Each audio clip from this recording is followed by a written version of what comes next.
ॐ सहनाववतु सहनौ भुनक्तु सह वीर्यं करवावहै तेजस्विनावधीतमस्तु मा विद्विषावहै। ॐ शान्ति शान्ति शान्ति। समस्त जन कल्याणे निरतं करुणामयं नमामि चिन्मयं देवं सद्गुरुनामविग्रहम्।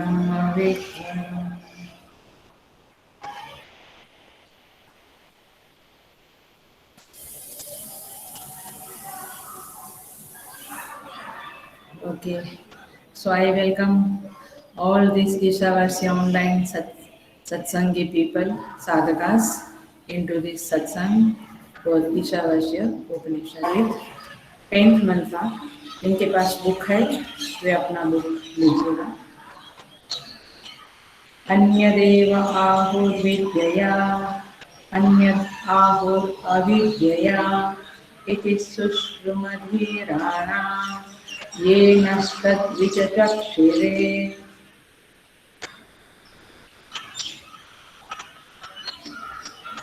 तो यहाँ पे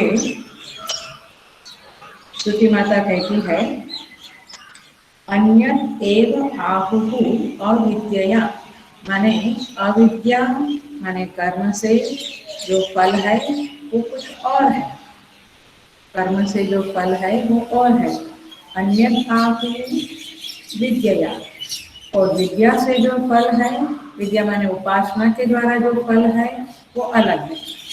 कर्म का फल अलग है। कर्म माने फिर से याद कराती हूँ, शास्त्रीय कर्म, इष्टापूर्त कर्म, समष्टि कर्म। कर्म से फल जो मिलने वाला है वो अलग है, उपासना का फल अलग है। इसीलिए श्रुति माता इस 9, 10 और 11वें मंत्र में समुच्चय का विधान करती है कि समुच्चय होना चाहिए, कर्म और उपासना का समुच्चय साधक करें, यही श्रुति माता की इच्छा है। इसलिए ये 3 मंत्र आए हैं। तो कर्म का और उपासना का फल अलग अलग है ऐसा कहा। लेकिन पिछले मंत्र में और आगे कहते हैं इति सुश्रुमधीराणाम्, ऐसा हमने धीर पुरुषों से सुना है। धीर पुरुषों से माने ज्ञानी पुरुषों से, गुरुजनों से सुना है। ये नस्तद्विचक्षिरे, इन्होंने इसका व्याख्यान हमारे सामने किया है, हमें बताया है। तो इस तरह से श्रुति में ये बात डिक्लेयर करते हैं कि ये जो उपासना का फल अलग है, कर्म का अलग है और समुच्चय का बहुत ज्यादा है। यह जो बातें हैं, ये बातें हमने बड़ों से, गुरुजनों से सुनी हुई है, ये हमारा खुद का नहीं है। तो इस तरह से यहाँ पे बताते हैं। अब देखिए प्रीवियस मंत्र में, पिछले मंत्र में कर्म को कहा कि घोर अंधकार में ले जाता है और उपासना को कहा उससे भी घोर अंधकार में ले जाता है। तो दोनों पतन कराते हैं। तो फिर इसका मतलब वह निंदा हुई। लेकिन मैंने कहा था, आपको याद रखना होगा कि एक एक की निंदा समुच्चय के स्तुति में है। माने समुच्चय की स्तुति करने के लिए सिंगल जीवन में ना करे, साथ में करे, ये कहने के लिए है। तो जब ऐसा सिंगल साधना को घोर अंधकार कहते हैं तो साधक डर जाता है। लेकिन ये बात जो कहते हैं ये अनास्था हो जाती है, अश्रद्धा हो जाती है साधक की। तो इसको दूर करने के लिए हम थोड़ा सा समझेंगे कि ऐसा नहीं है कि घोर अंधकार माने रियली उसका फल कुछ बहुत ही हीन है, ऐसा नहीं है। देखिए यहाँ पे बात ये है कि सचमुच दोनों निष्फल नहीं है, बहुत सफल है।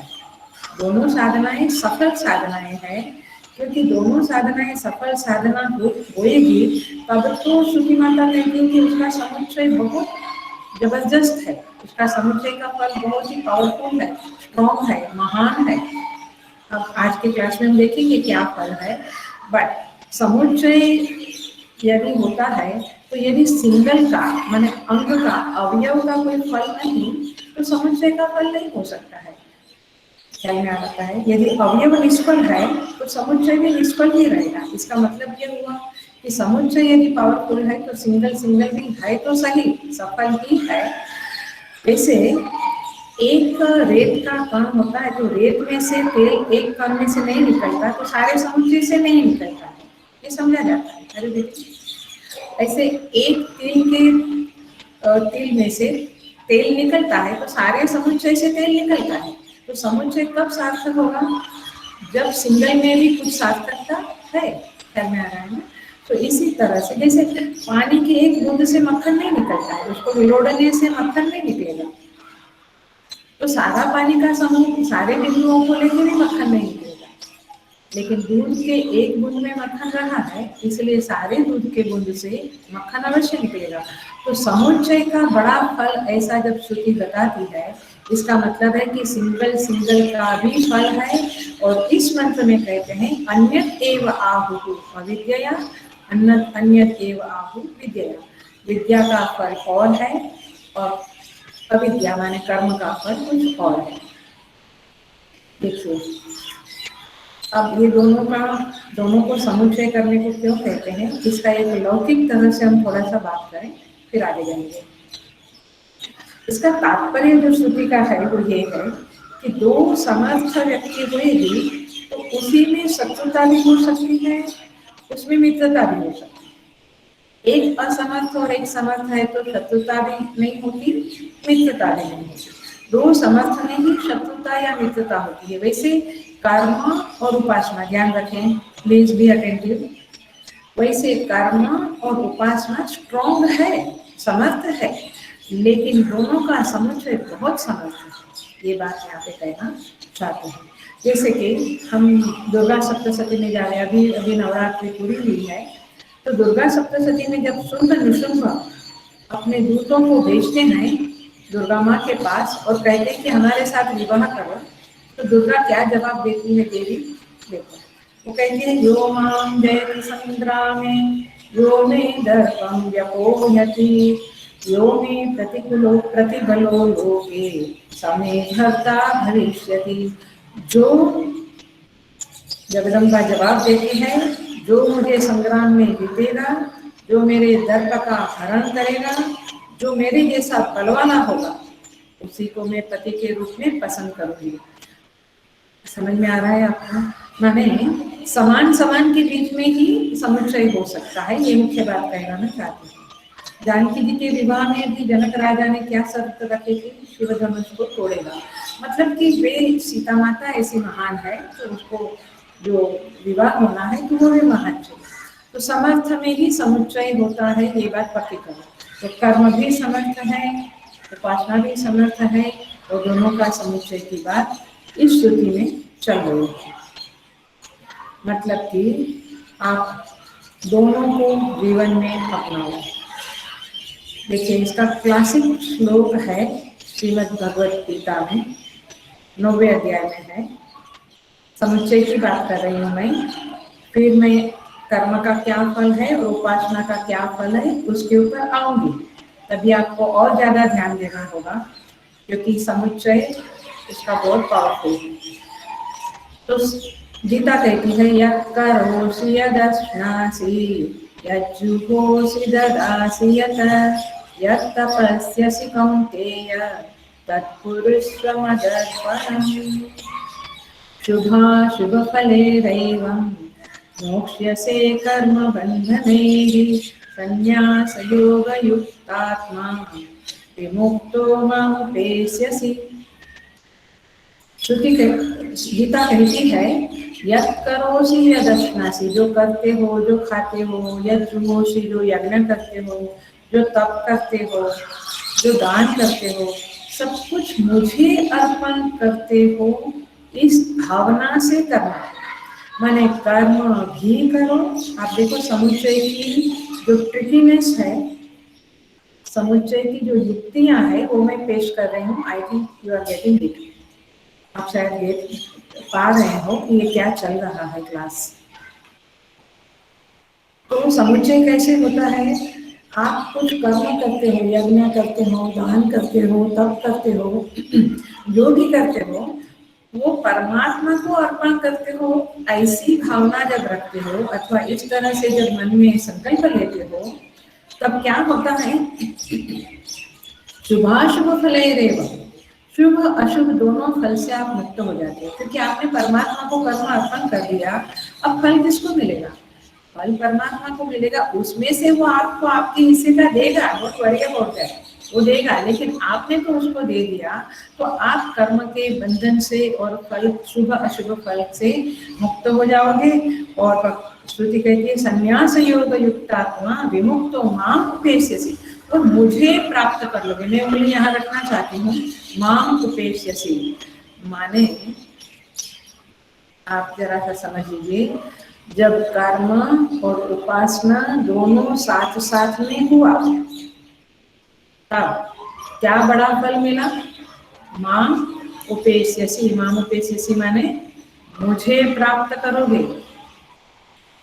देखिए, वैसे तो ज्ञान से ही परमात्मा की प्राप्ति है, बट यहाँ पे ये अध्याहार रखा है, माने आप जब कर्म और उपासना से इतने सशक्त हो जाओगे, इतने समर्थ हो जाओगे, तब आपको ये मार्ग खुल जाएगा, ये ज्ञान आपके चित्त में प्रवेश कर पाएगा। That's what the point is. तो तब जाके सीधा सीधा कर्म और उपासना से परमात्मा नहीं मिलेगा, लेकिन ज्ञान को आपकी बुद्धि में प्रवेश करने के लिए जगह बन जाएगी, माने आपकी बुद्धि उतनी समर्थ होगी कि आप ज्ञान के द्वारा परमात्मा को पालोगे। तो इस तरह से ये दोनों का समुच्चय बहुत ही बड़ी चीज है, बहुत ही करने जैसा है, और भगवान कहते हैं इसको जरूर करना है। ये मूल बात को कहकर, मेन पॉइंट को एम्फेसिस करके अब मैं आती हूँ कर्म के ऊपर और उपासना के ऊपर इंडिविजुअली, अलग अलग। पहले हम कर्म को देखते हैं।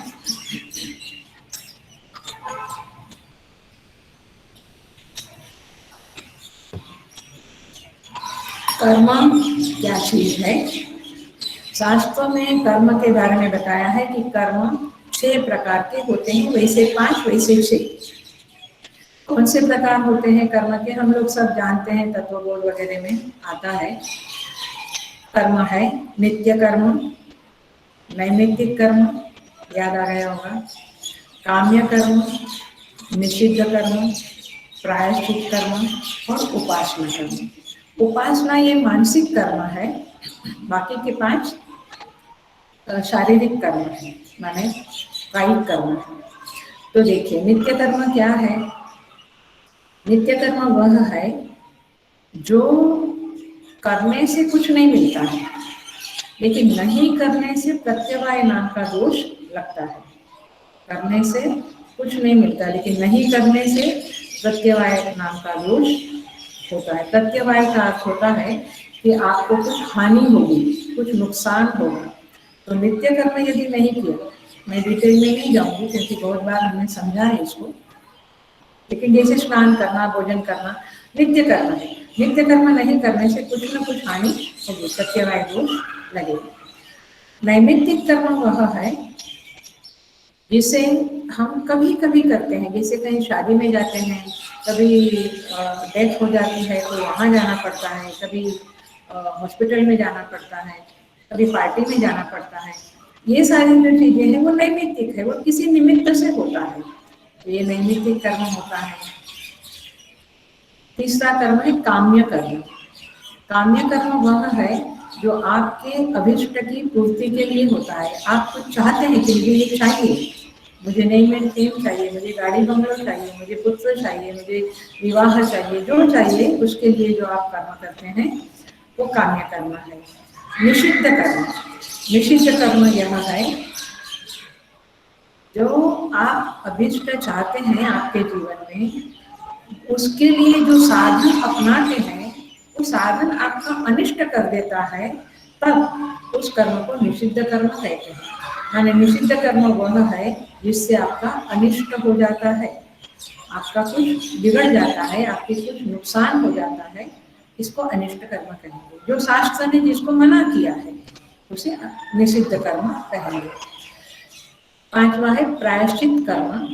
प्रायश्चित कर्म वह है जो विहित कर्म आपको करना होता है, वो आप जब नहीं करते हैं तो फिर उसको समतोल बैलेंस करने के लिए आपको प्रायश्चित कर्म करना पड़ता है। माने कुछ कर्म ऐसा है कि जो आपसे गलती हो गई, आपने नहीं किया, जो करना चाहिए था वो नहीं किया, तो आपको उसके उसके प्रायश्चित के रूप में जो कर्म करना पड़ता है उसे प्रायश्चित कर्म कहते हैं। और उपासना का डेफिनेशन है सगुण ब्रह्म विषये मानस व्यापार रूपाणि उपासनानि। सगुण ब्रह्म विषये मानस व्यापार रूपाणि उपासनानि। माने सगुण ब्रह्म के बारे में जो आपका मानस व्यापार होता है, मानस व्यापार शब्द का अर्थ है ध्यान, सजातीय वृत्ति प्रवाह जब आपके चित्त में होता है। वैसे तो हमने मार्क किया है कि हमारे चित्त में इतने अलग अलग विचार आते रहते हैं, लेकिन जब सजातीय एक ही टाइप का विचार आवे, एक ही टाइप की वृत्ति बने, उसे कहेंगे सजातीय वृत्ति प्रवाह। और ये सजातीय वृत्ति प्रवाह जो है उसको उपासना कहते हैं, सगुण ब्रह्म। लेकिन वो ब्रह्म के, सगुण ब्रह्म के विषय में होना चाहिए अथवा इष्ट देवता के विषय में होना चाहिए, तब उसको कहेंगे उपासना। हम और समझेंगे, बट इतना पक्का करो, सगुण ब्रह्म विषय मानस व्यापार रूपाणि उपासनानि। उपासना के ऊपर ये क्लास में भी, अगले क्लास में भी प्रकाश डालते जाएंगे हम। लेकिन एकदम बिगनिंग में एक ही टाइप का कोड, एक ही रूप आपके सामने, श्री कृष्ण का रूप, तो श्री कृष्ण का, श्री कृष्ण शरणं मम, श्री कृष्ण शरणं मम, और उनका रूप दिखता रहे तो सजातीय वृत्ति प्रवाह हो गया। तो इस तरह से यह मानस व्यापार रूपाणि उपासनानि, तो ये मानसिक कर्म है, बट ये भी एक कर्म ही है। तो इस तरह से वेदों में, शास्त्रों में ये 6 कर्म के बारे में बताया है। अब यहाँ पे अब देखो, मैं श्लोक की पंक्ति फिर से पकड़ती हूँ। अन्यद एव आहुः अविद्यया, कर्म के द्वारा अलग फल है और उपासना के द्वारा अलग फल। तो कर्म के द्वारा अलग फल है का अर्थ हम समझेंगे। पहले तो ये समझिए कि सारा विश्व कर्म प्रधान है। गोस्वामी जी कहते हैं कर्म प्रधान विश्व करी राखा, जो जस करई सो तस फल चाखा। जो जिस प्रकार का कर्म करता है वो उस प्रकार का फल पाता है, ये हम जानते हैं।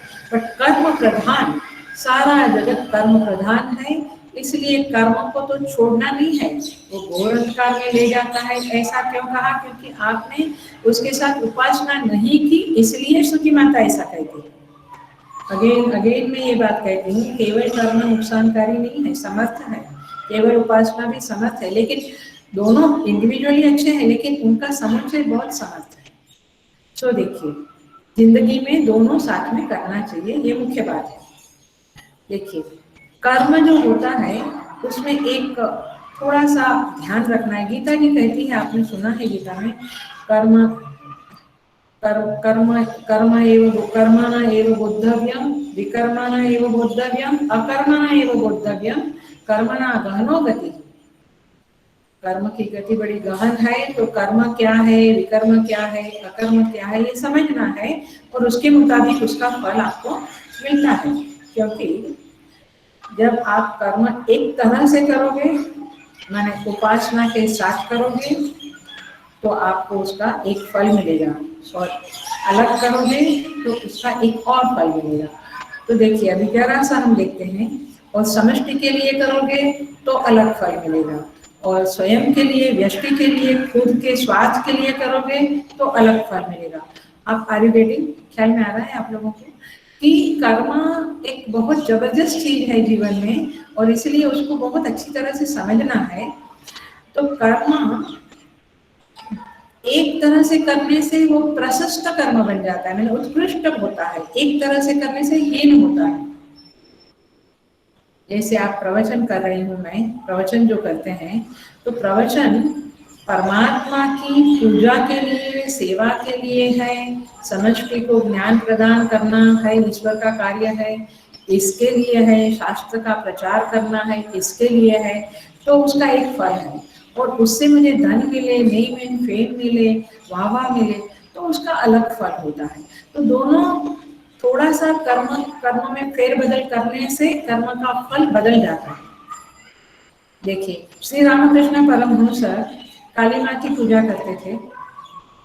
अब वो पुजारी थे, उन्होंने पूजा का कर्म किया, लेकिन उनको वे क्यों रामकृष्ण परमहंस बन गए और सारे पुजारी क्यों नहीं बनते हैं? क्योंकि पूजा में उन्होंने वह कर्म उपासना के साथ किया। वो कर्म, पूजा का कर्म तो किया, लेकिन उसमें देवी का उपासना किया और वो देवी की प्रसन्नता के लिए किया, और उनको कुछ चाहिए नहीं था। तो जब ये कर्म इस तरह से है तो प्रशस्त होता है, नहीं तो हीन होता है। तो कर्म के संदर्भ में ये बातें जाननी चाहिए। तो इस तरह से कर्म यदि होता है प्रशस्त और हीन, वैसे ही कर्म और उपासना मिलकर किया, माने दोनों साथ में किया तो और प्रशस्त होता है, और सिंगल सिंगल किया तो हीन होता है। इन दैट सेंस ये बातें कही जा रही है। समझ में आ रहा है ना? देखिए देखिए, तो यहाँ पे अन्यद एव आहु विद्यया, अन्यद एव आहु अविद्यया, ऐसा जो कहा है वो ये है कि कर्म का फल अलग है, उपासना का फल अलग है। इसका अंडरस्टैंडिंग पक्का करें कि इसमें कर्म का कोई सब्स्टिट्यूट नहीं, उपासना माने कर्म का सब्स्टिट्यूट उपासना नहीं, उपासना का सब्स्टिट्यूट कर्म नहीं। कर्म का फल का एक प्रभाव है, उपासना के फल का एक प्रभाव है। यदि आपने उपासना नहीं की, केवल कर्म ही कर्म, भले वो समाज की सेवा के लिए किया हो, लेकिन केवल कर्म किया तो बाकी उपासना का जो फल है वो आपके जीवन में रिक्त रह जाएगा, वो जगह खाली रह जाएगी, वो फल आपको प्राप्त नहीं होगा, आप उसका स्वाद नहीं ले सकेंगे, आप उसको एंजॉय नहीं कर सकेंगे। जैसे पिछले क्लास में भी कहा था, जैसे भोजन का एक फल होता है, पानी पीने का एक फल होता है। भोजन किया तो पानी भी पी लिया ऐसा नहीं होगा, पानी पी लिए का फल नहीं मिलेगा, और केवल पानी पानी पानी पीते रहेंगे तो भोजन किए का फल नहीं मिलेगा। Are you getting? तो दोनों को साथ में करना पड़ेगा। इसी तरह से कर्म और उपासना को एक साथ करना पड़ेगा। लोग कहते हैं कि हम बहुत सेवा करते हैं, देश की सेवा करते हैं, समाज की सेवा करते हैं, हमें पूजा पाठ करने का कोई जरूरत नहीं है, ये गलत फहमी है, ये कहना चाहते हैं। और कोई लोग कहते हैं हम तो साधना करते हैं, हमें कोई काम करना नहीं है, ये भी गलत है। तो जब तक आपकी पूर्ण शुद्धि नहीं हुई है तब तक आपको दोनों करना पड़ेगा। अब हम आते हैं उपासना के ऊपर। बहुत ही गहरी बात बताने जा रही हूँ और बड़ी इंपॉर्टेंट बात बताने जा रही हूँ। Please be very attentive.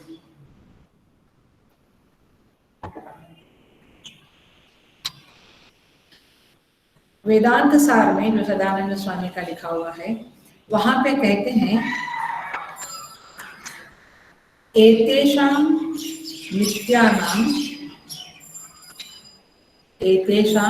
नित्यानां बुद्धि शुद्धि परम प्रयोजनम। क्या बोले? ध्यान से सुनो। एतेषां नित्यानां माने नित्य नैमित्तिक आदि जो कर्म आप करते हो, चाहे ये 5 कर्म करो, माने निश्चित कर्म तो करने का बात ही नहीं है, लेकिन ये कर्म और समष्टि के लिए ये कर्म करो। इष्टापूर्त, लास्ट टाइम मैंने कहा था, अपने लिए भी, अपनी इच्छा पूर्ति के लिए भी करो। आपूर्त माने समाज का गड्ढा, समाज में कुछ खामियां है उसको पूरी करना, उसको आपूर्त कर्म कहते हैं। तो समाज का गड्ढा भरने को भी करो और खुद के लिए भी करो। इष्टापूर्त कर्म जो शास्त्रीय तरीके से करो, धर्म पूर्वक करो, न्याय पूर्वक करो। उस कर्म से क्या फल है? वेदांत सार कहता है बुद्धि शुद्धि परम प्रयोजनम। बुद्धि की शुद्धि होना माने चित्त शुद्धि, ये फल आपको मिलेगा। माने आप नित्य नैमित्तिक कर्म भी करो, समष्टि के लिए इष्ट कर्म भी करो, आपूर्त कर्म भी करो। जिंदगी भर आप इस तरह से इष्टापूर्त शास्त्रीय कर्म करोगे तो आपको फल जो मिलने वाला है वह है चित्त शुद्धि। ध्यान रखना, चित्त शुद्धि।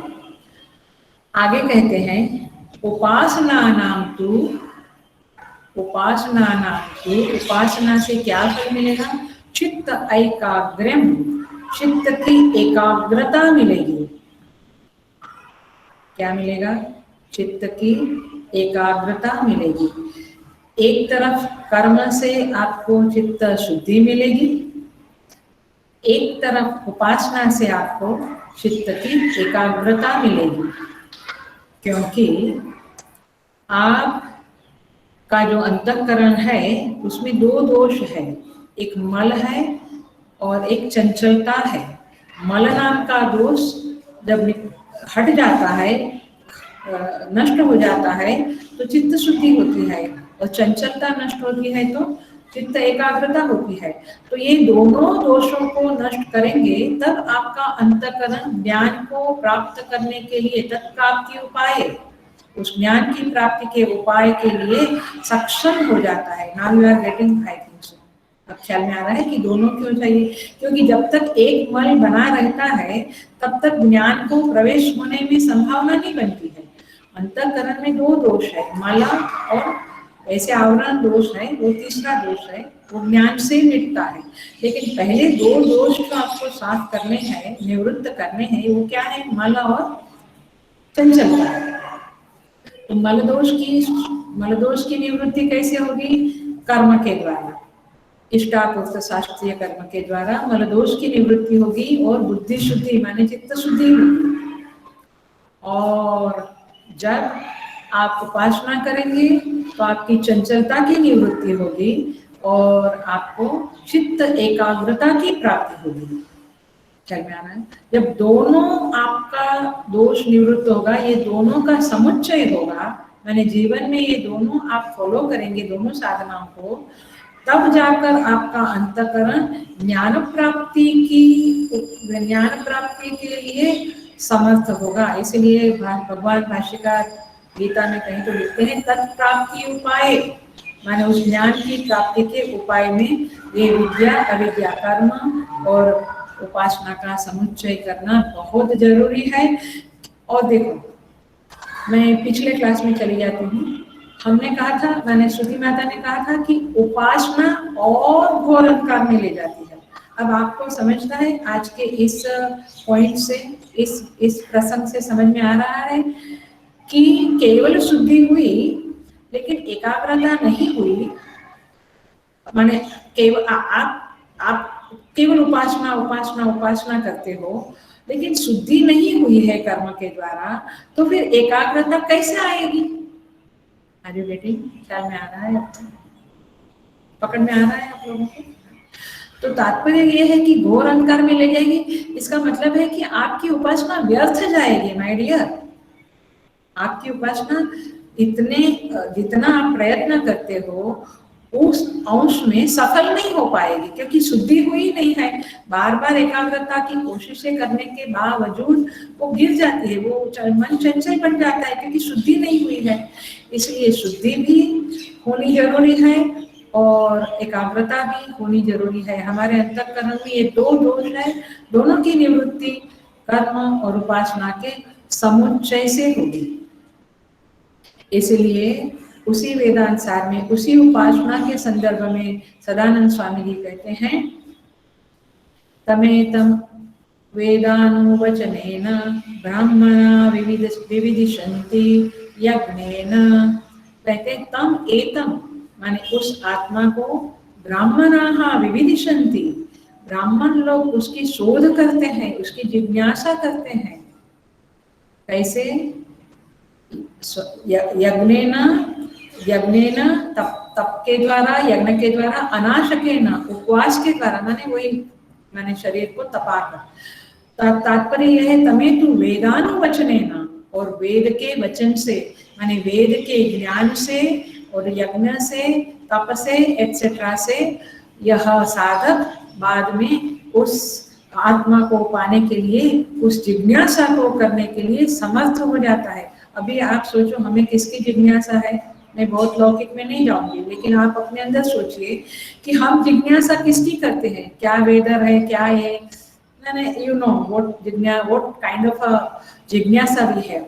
आत्मा की जिज्ञासा करना, पर जीव जगत और ईश्वर के बारे में जिज्ञासा करना, ये कब होगा? जब कर्म और उपासना का समुच्चय पक्का हो जाएगा, चित्त शुद्धि और चित्त एकाग्रता दोनों जब आपको मिल जाएंगे, तब वेदानुवचनेन ब्राह्मणाः विविदिशन्ति तमेतम्, इस आत्मा के बारे में ब्राह्मण लोग माने ज्ञानी लोग वेद के वचन से उस आत्मा की जिज्ञासा करते हैं। तो इस तरह से आप सच्चे जिज्ञासु तब बनेंगे जब आप कर्म और उपासना का समुच्चय करेंगे। Please understand all these things, नहीं तो ऐसे ही साधना चलती रहती है और हम संतुष्ट रहते हैं कि हमने बहुत कुछ साधना करी है, 4 घंटा 5 घंटा 2 घंटा। आपको साधना का मर्म, कर्म और उपासना का मर्म समझना पड़ेगा। वही कहते हैं तपस्या कल्मषम हन्ति, तप के द्वारा पाप का नाश होता है। तो इस तरह से ये एक फल बताया। अब थोड़ा सा और गहराई में जाती हूँ, अथवा और एक बात कहना चाहती हूँ उपासना के संदर्भ में, ध्यान से सुनिएगा। फिर अगले क्लास में और सिंपल उपासनाएं कैसे होती है वो समझेंगे, बट आज मैंने उपासना का मर्म समझाने की कोशिश करी है। तो उपासना से चित्त एकाग्रता, कर्म से चित्त शुद्धि, और जब ये दोनों हो जाएगा, आपका अंतःकरण रेडी हो जाएगा, तैयार हो जाएगा, तत्पर हो जाएगा जिज्ञासा करने के लिए, और फिर आप उस आत्मा को पा सकोगे, आत्म साक्षात्कार कर सकोगे। लेकिन वही सदानंद स्वामी उपासना के संदर्भ में वेदांत सार में, मैं ये इसलिए कहती हूँ कि किसी के पास है तो आप जरूर रेफर करना, बहुत आगे आगे के श्लोकों में आता है। वहां पे कहते हैं कर्म के द्वारा और उपासना के द्वारा जो अलग अलग फल है, ये एक तो मैंने बताया शुद्धि है, एकाग्रता। अब दूसरा जो फल है वो कहते हैं कर्मणा पितृलोकः, कर्मणा पितृलोकः विद्या देवलोकः। विद्या के द्वारा, उपासना के द्वारा क्या मिलेगा आपको? देवलोक मिलेगा। कर्म के द्वारा क्या मिलेगा? पितृलोक मिलेगा। लेकिन वहां पे कहते हैं, ये बात अगले क्लास में आएगी, नेक्स्ट मंथ में आएगी, लेकिन वहां पे कहते हैं कि ये अवान्तर फल है। हेलो, ध्यान से सुनो। अवान्तर फल का अर्थ होता है ये सेकेंडरी फल है, गौण फल है, उसके साथ साथ आने वाला फल है। माने मुख्य फल तो बुद्धि शुद्धि है, चित्त शुद्धि है, और साथ में क्या है? कर्म के द्वारा पितृलोक की प्राप्ति, माने मृत्यु के बाद आपको पितृलोक की प्राप्ति होगी। और आप यदि उपासनाएं, आपने यदि सशक्त उपासनाएं की है तो आपको चित्त एकाग्रता रूपी, क्योंकि चित्त की एकाग्रता होने के बाद ही, हेलो, चित्त की एकाग्रता होने के बाद ही वेदांत का जो ज्ञान है उसको आपके हृदय में, आपकी बुद्धि में प्रवेश करने के लिए जगह मिलेगी, माने प्रवेश करने का सकेगा यह ज्ञान। जब उपासना के द्वारा चित्त की एकाग्रता बनेगी तभी जाके वो ज्ञान प्रवेश कर पाएगा, नहीं तो नहीं कर पाएगा। तो ये एक मेन फल है। और उसका दूसरा अवान्तर फल क्या है उपासना का? तो कहते हैं विद्या देवलोक। विद्या के द्वारा क्या है? देवलोक तद आरोहंती, यहाँ पे भाष्य में लिखा है। और फिर वह साधक उस देवलोक में आरोहण करता है, माने आगे का मंत्र में आएगा देवत्व को प्राप्त करता है। हम कहते हैं ना ये बड़ा डिवाइन सोल है। कैसे कहते हैं, क्यों ऐसा कहते हैं? क्योंकि उसने जीवन में बहुत उपासना की है, वो देवत्व को उसने प्राप्त किया है। तो ये दो फल हुआ, एक मेन फल और एक अवान्तर फल। Are you getting? ख्याल में आ रहा है आप लोगों को? ये दो फल हुआ। अब थोड़ा सा और एक पॉइंट बताती हूँ, उसको ध्यान में रखो, फिर हल्का फुल्का बात करेंगे। देखिए, अब ये फल तो हो गए। अब भगवान भाष्यकार शंकराचार्य जी छांदोग्य उपनिषद में और छांदोग्य उपनिषद के भूमिका के भाष्य में माने भूमिका में। और ब्रह्मसूत्र भाष्य में एक और बात करते हैं जो आप जरूर ध्यान से सुनिएगा, समझिएगा, तब जाके आपको ये उपासना का थोड़ा थोड़ा रहस्य खुलेगा।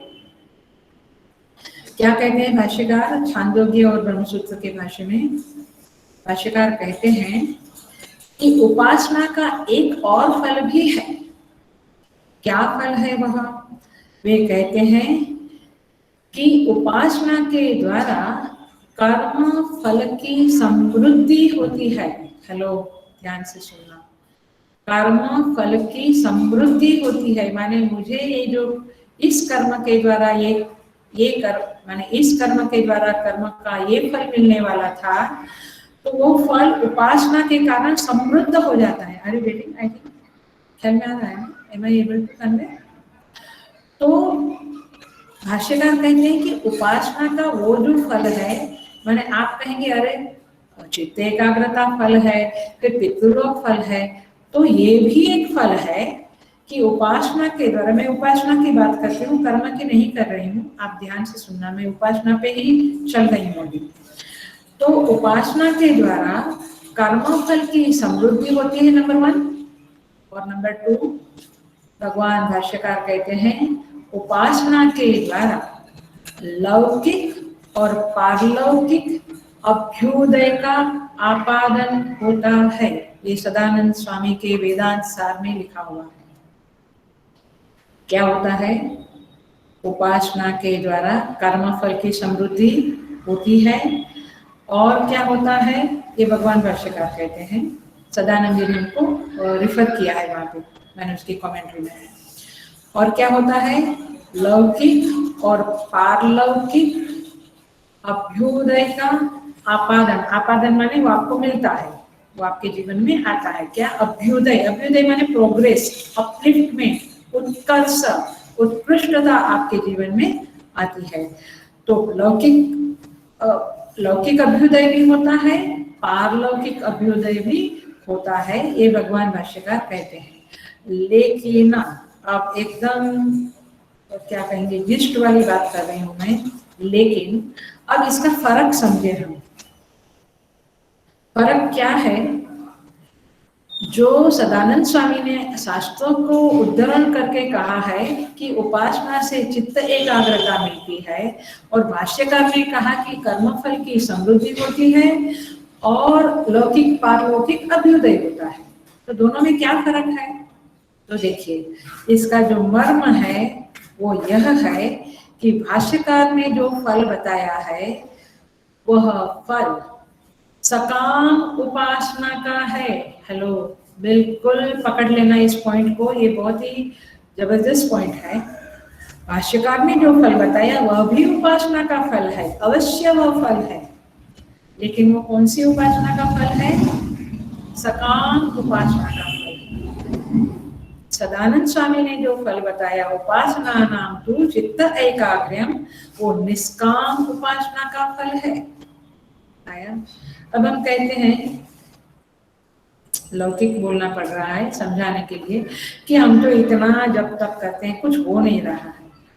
कुछ कुछ तो होता ही है, लेकिन क्या होता है ये आपको तब समझेगा जब आप शास्त्र की बातों को समझेंगे। तो जब आप सकाम माने आप कुछ कामना रखे, और मेरे ख्याल से जितना मैं आप लोगों के टच में हूँ, काफी लोग काफी कामनाएं रख के ही उपासना करते हैं। इतना 1.25 लाख जब किया तो प्रभु मेरे बेटे को बढ़िया नौकरी मिल जावे, या फॉरेन का ये मिल जावे वीजा, फिर शादी हो जावे बेटे की, माने या नौकरी अच्छी, हस्बैंड की ट्रांसफर अच्छी हो जाए, वगैरह वगैरह वगैरह, हेल्थ के लिए मांगते हैं हम लोग। तो पॉइंट ये है कि सकाम उपासनाएं है तो कर्मफल समृद्ध बनेगा आपका, डेफिनेटली बनेगा। लेकिन मैंने एक तरफ आप कर्म करते हैं, डॉक्टर के पास जाते हैं, औषधि लेते, वो है। फिर उपासना में आपने कहा कि मेरा हेल्थ अच्छा हो, इसके लिए मैं ये 1.25 लाख का जब करता हूँ, तो आपका हेल्थ अवश्य बहुत अच्छा होएगा, क्योंकि आपने कर्म भी किया और उपासना में ये मांगा, और उपासना भी किया, वो जब भी किए, तो दोनों का समुच्चय हुआ, तो आपका कर्मफल समृद्ध होगा, नो डाउट। और और आप जो नौकरी के लिए, शादी के लिए वगैरह मांगते तो लौकिक पारलौकिक अभ्युदय होगा। लेकिन कब होता है ये?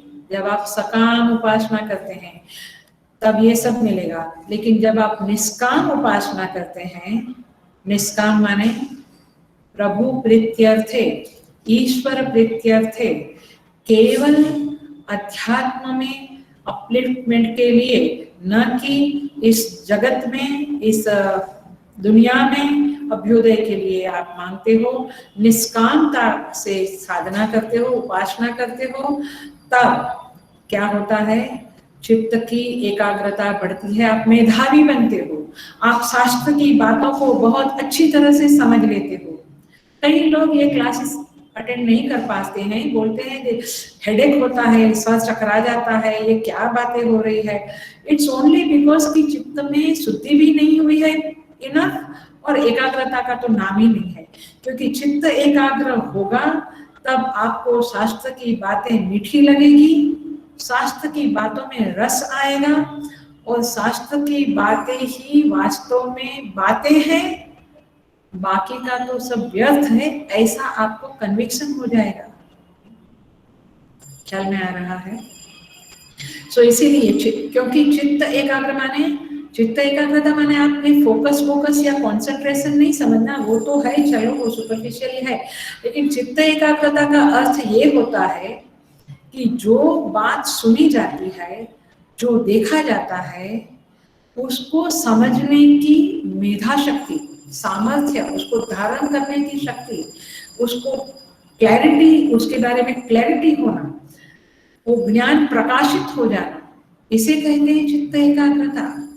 तो माने शास्त्र ने, श्रुति माता ने जो बताया, आचार्य ने जो बताया, उसने जिस उद्देश्य से, माने जो वे कहना चाहते हैं उसे यथार्थ, जैसा वे कहना चाहते हैं, जो वे कहना चाहते हैं वैसा ही आप समझे। बहुत बार हम, कोई कुछ कहता है हम कुछ समझते हैं, या हम कुछ कहते हैं लोग कुछ समझते हैं, ऐसा नहीं। चित्त एकाग्रता माने आप जैसा श्रुति आपको कन्वे करना चाहती है वैसा ही आप उसको पकड़ ले, आप उसको ग्रहण कर ले, तब समझो कि आपके चित्त में एकाग्रता आई है। मैं उल्टा करके बोल रही हूँ, आप समझ रही हूँ। तो चित्त एकाग्रता का फल तब मिलता है जब आप निष्काम उपासना करते हो। और इसीलिए श्रुति माता यहाँ पे आपको कहती है, अन्यद एव आहुः अविद्यया, अन्यद एव आहुः विद्यया। विद्या का अलग फल है, अविद्या का अलग फल है। कर्म का फल है, कर्म करते रहो, अंतःकरण शुद्ध होते रहेगा।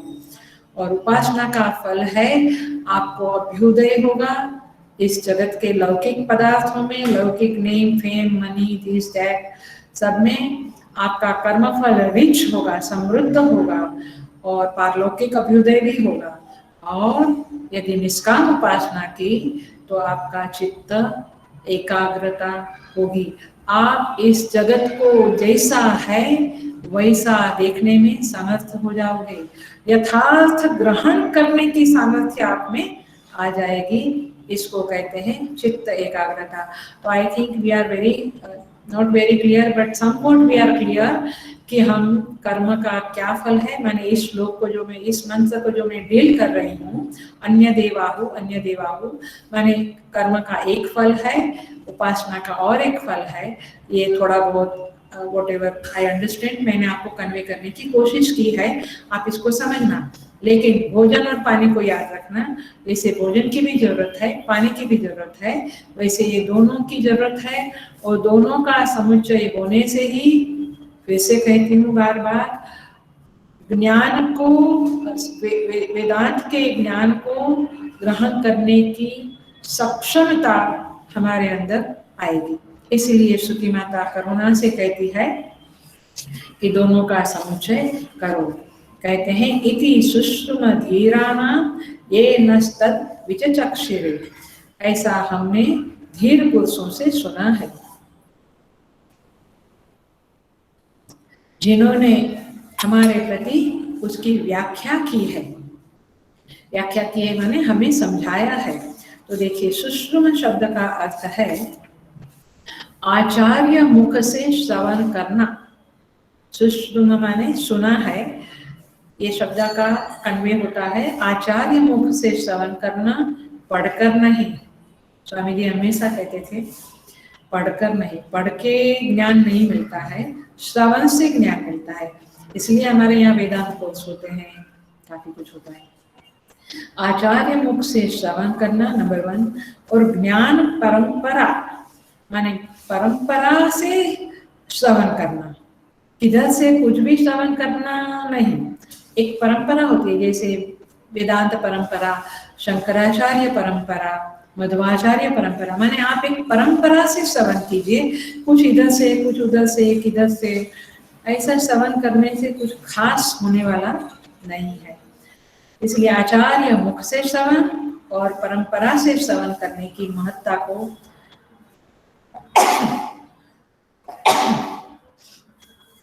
बताने के लिए ये कहते हैं इति सुश्रुमा। क्यों? क्योंकि परंपरा से और आचार्य मुख से श्रवण किया। और तीसरा पॉइंट है विधि पूर्वक श्रवण करना। तीसरा पॉइंट है विधि पूर्वक श्रवण करना, माने एक तो आचार्य मुख से माने आचार्य परंपरा से, सदाशिव समारंभां शंकराचार्य मध्यमां अस्मदाचार्य पर्यंतां वंदे गुरु परंपरा, है ना। शंकराचार्य परंपरा से नारायणं पद्मभवं वशिष्ठं शक्तिं च तत्पुत्र पराशरंश्च व्यासं शुकं गौडपदं महान्तं गोविंद योगेंद्र मथास्य शिष्य। ये परंपरा से हमें श्रवण करना है। ऐसे ही माने उस परंपरा में शास्त्रों को जिस तरह से खोला है, शास्त्रों को जिस तरह से कन्वे किया है, बताया गया है, उस तरह से समझना है। उस तरह से जब हम समझते हैं तो कहते हैं इति सुश्रुमा, क्योंकि यह ऐसा ज्ञान ही प्रमाणभूत ज्ञान होता है। उसमें उस ज्ञान के प्रामाण्य की कोई शंका नहीं कर सकता है। इसीलिए कहते हैं इति सुश्रुमा, माने विधि पूर्वक श्रवण किसको कहते हैं? श्रौत आदर्श के अनुरूप वक्ता जब उपदेश करता है, माने श्रौत आदर्श के अनुरूप वक्ता द्वारा उपदिष्ट जो ज्ञान है वह ज्ञान कैसा है? प्रमाणभूत है। और आदर्श श्रोता ने जब उसे विधि पूर्वक प्राप्त किया, गीता क्या बोलती है? तद्विद्धि प्रणिपातेन परिप्रश्नेन सेवया उपदेक्ष्यन्ति ते ज्ञानम् ज्ञानिनस्तत्त्वदर्शिनः। क्या कहते हैं? विधि पूर्वक जब श्रोता ने श्रवण किया है तब वो ज्ञान कैसा बनता है? प्रमाणभूत ज्ञान बनता है। प्रामाण्य की शंका नहीं रहती है, क्योंकि साधक जब विधि पूर्वक करता है तो इसका मतलब ये हुआ कि उसके श्रवण करने में प्रमाद, भ्रम आदि दोष नहीं रहते हैं।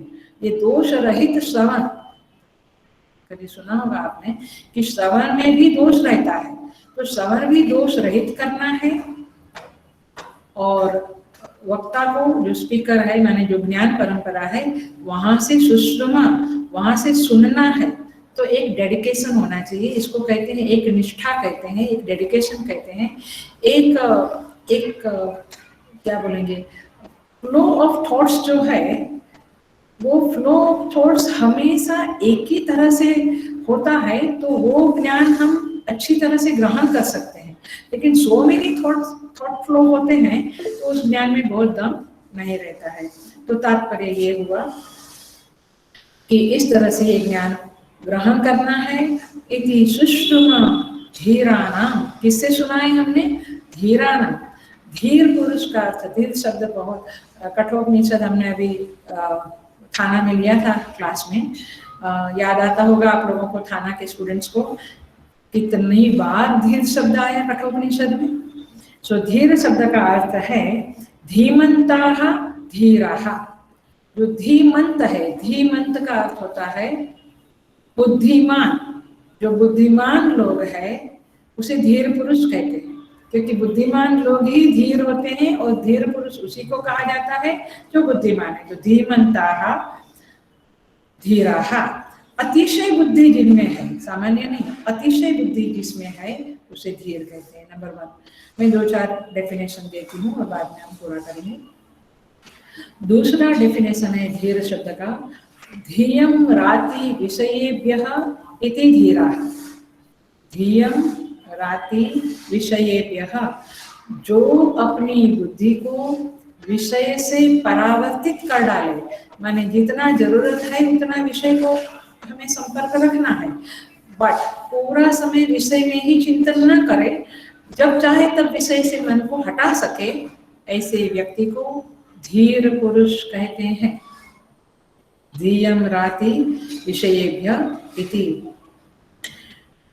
तीसरी फेमस डेफिनेशन है जो कितनी बार कह चुकी हूँ मैं, अहमदाबाद में भी, वाशी, नेरुल, थाना सभी क्लासेस में, वो ये है, विकार हेतौ सति न विक्रियन्ते येषां चेतांसि ते एव धीराः।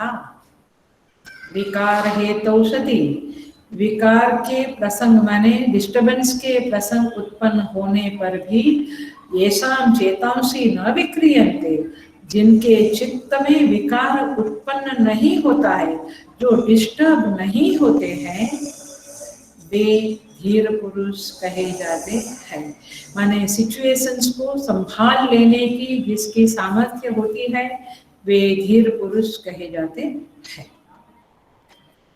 और एक डेफिनेशन श्रीमद् भगवद गीता में ओपनिंग में ही है, 2nd चैप्टर में जब भगवान बोलना शुरू करते हैं, श्री कृष्ण भगवान, तब वहीं 4-5 श्लोक के बाद ही भगवान कहते हैं, यम हि न व्यथयन्ते ते पुरुषं पुरुषस्य सम दुःख सुखम धीरम सोमृतत्वाय कल्पते। भगवान वहाँ धीर की डेफिनेशन खुद देते हैं, स्वयं देते हैं। वैसे भी स्वामी जी हमेशा बताते हैं कि गीता में गीता का भाष्य है, गीता में गीता की टीका है। ये बड़ा गहरा वाक्य स्वामी जी हमेशा बोलते थे, गीता में ही गीता की टीका छिपी हुई है। तो यहाँ पे धीर शब्द की डेफिनेशन भगवान श्री कृष्ण कहते हैं, यम हि न व्यथयन्ते ते पुरुषम पुरुषस्य, जो वीर पुरुष है, जो पुरुषों में श्रेष्ठ है, वे व्यथित नहीं होते, लेकिन सम दुःख सुखम धीरम, वे सुख दुख में सम रहते हैं, वे धीर पुरुष कहलाते हैं, वे ही अमृतत्व की प्राप्ति करते हैं। तो इस तरह से धीर पुरुष का, धीर शब्द का ये अर्थ है धीर। और आगे बढ़ती हूँ, एक डेफिनेशन, धीयम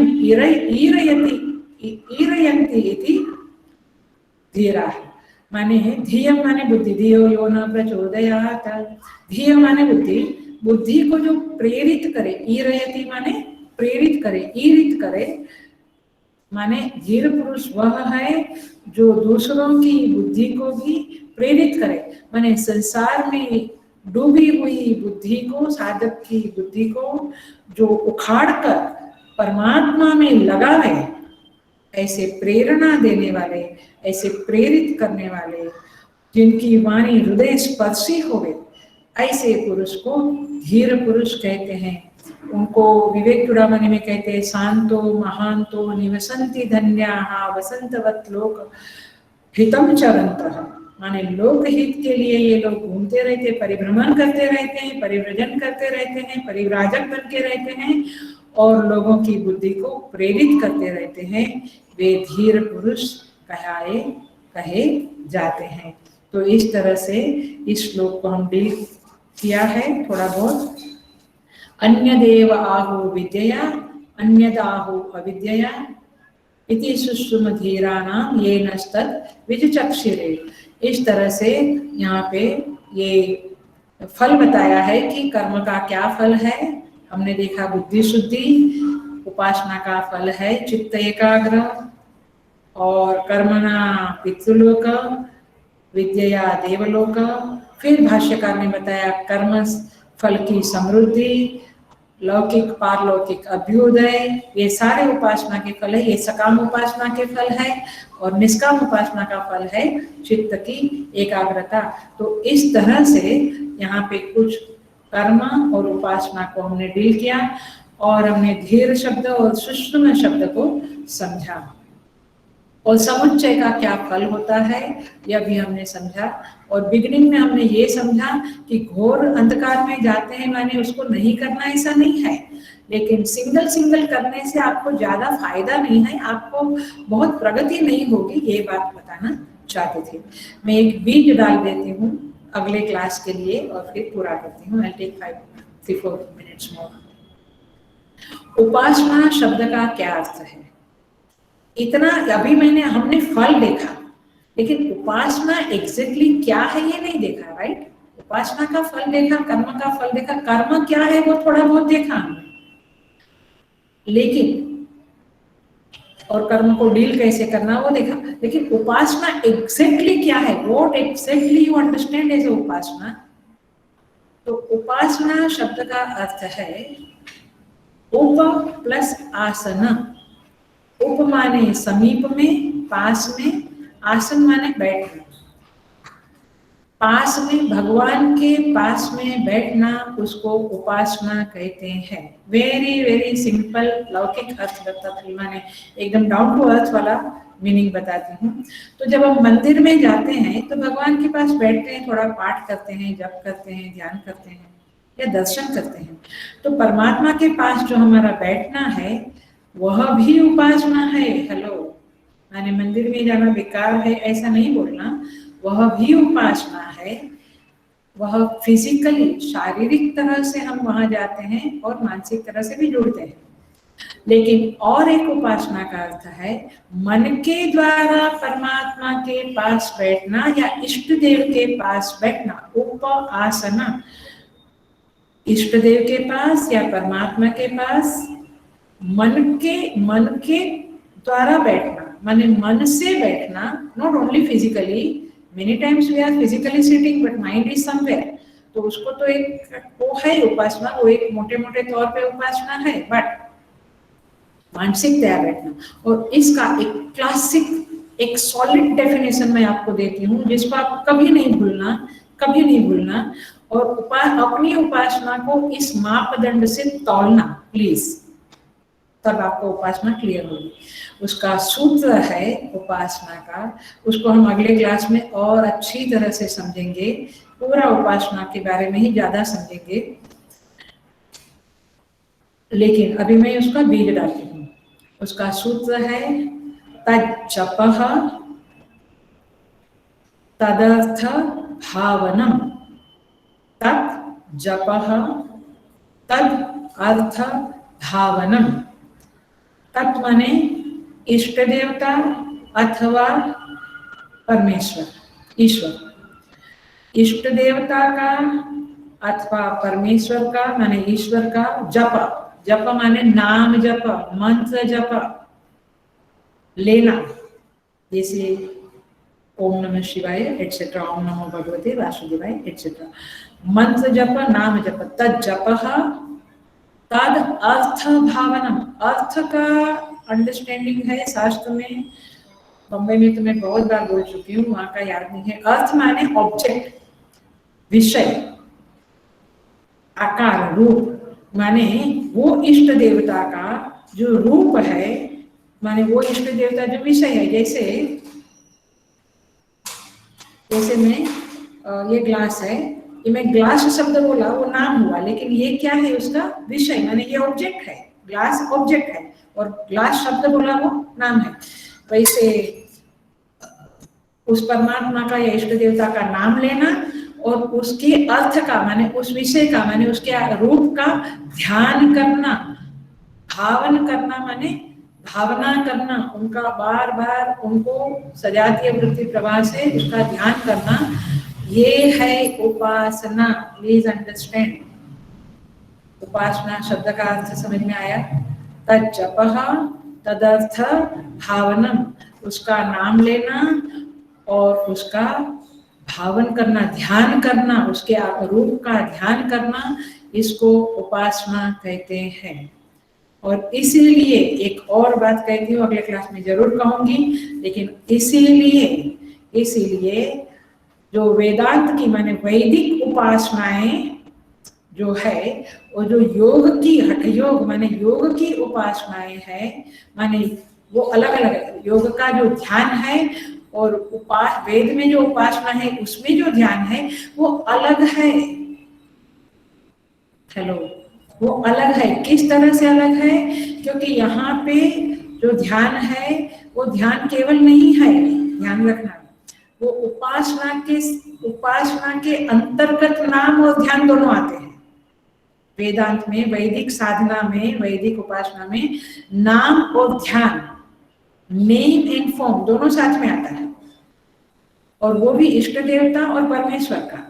जबकि योग कहो, हठ योग कहो, वहां पे जो ध्यान होता है वो दिए की ज्योत भी होती है, या कोई बिंदु होता है, या ओमकार का एक फॉर्म है, एक नाम लिखा है, उसका एक सिंबल है, वो है।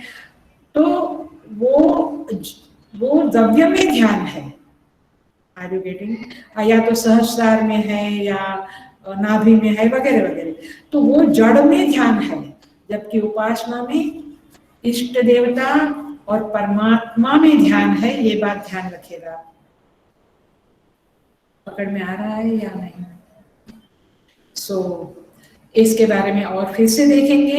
लेकिन तद जपा तदर्थ भावना, माने आप क्या ध्यान करते हो, किसका ध्यान करते हो, आप सोचिए। फिर आप समझिए कि अरे मैं तो वैदिक उपासना के मुताबिक ध्यान नहीं करता हूँ, मैं तो योग के हठ योग का ध्यान करता हूँ। क्योंकि आप जड़ के ऊपर, माने ज्योति जड़ है, सूरज चंद्र जड़ है, जड़ पदार्थ है। आप किसी एक फ्लावर के ऊपर ध्यान करें, आप एक चित्र के ऊपर ध्यान करें, ये सब जड़ के ऊपर ध्यान है। तो वो वैदिक उपासना जिसका फल कर्म फल समृद्धि है, अभ्युदय है, चित्त एकाग्रता, वो नहीं मिलेगा। हेलो, प्लीज ध्यान रखिएगा। ये मजा नहीं है, ये शास्त्र है। फिर हम कहते हैं कि हमें ये फल नहीं मिला, वो फल नहीं मिला। आप समझना है कि साधना कैसे करनी है। तो जड़ पदार्थों के ऊपर जो ध्यान है, द्रव्य के ऊपर जो ध्यान है, वो अलग है। वैदिक उपासना की जो बात श्रुति ने इस मंत्र में कही है वो अलग है। तो ध्यान रखिएगा। तद जपः तदर्थ भावनम, उसका परमेश्वर का या इष्ट देव का जप करना, उसका ध्यान करना, ये हमारी वैदिक उपासना है। और इसी की बात ईशावास्य उपनिषद में कही गई है। बाकी का ध्यान अलग चीज है और उसका फल तो बहुत अलग है। वो हम देखेंगे अगले क्लास में।